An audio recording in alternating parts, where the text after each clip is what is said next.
Persia के राजा क्षयर्ष ने रानी वश्ति को पद से हटा दिया। अब पूरे राज्य में एक नई रानी की खोज शुरू हुई।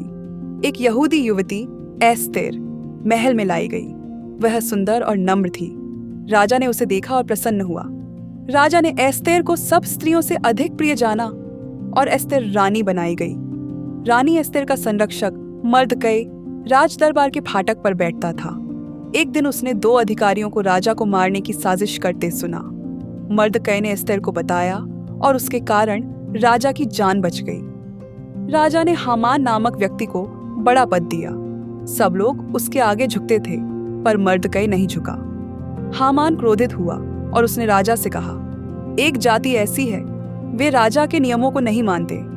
राजा ने हामान को अधिकार दे दिया और यहूदियों को नष्ट करने का फरमान जारी हो गया।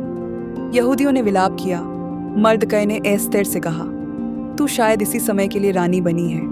एस्तेर ने 3 दिन का उपवास कराया और बोली, मैं राजा के पास जाऊंगी, चाहे मुझे मरना पड़े। एस्तेर बिना बुलाए राजा के सामने गई, पर राजा ने उसे देखकर अनुग्रह किया।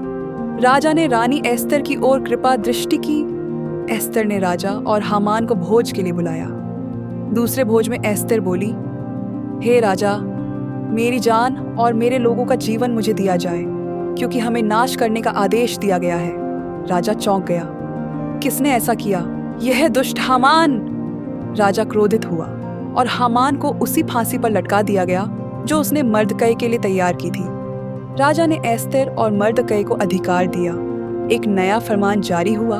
यहूदियों को अपने बचाव का अधिकार मिल गया और इस प्रकार परमेश्वर ने अपनी प्रजा को बचाया।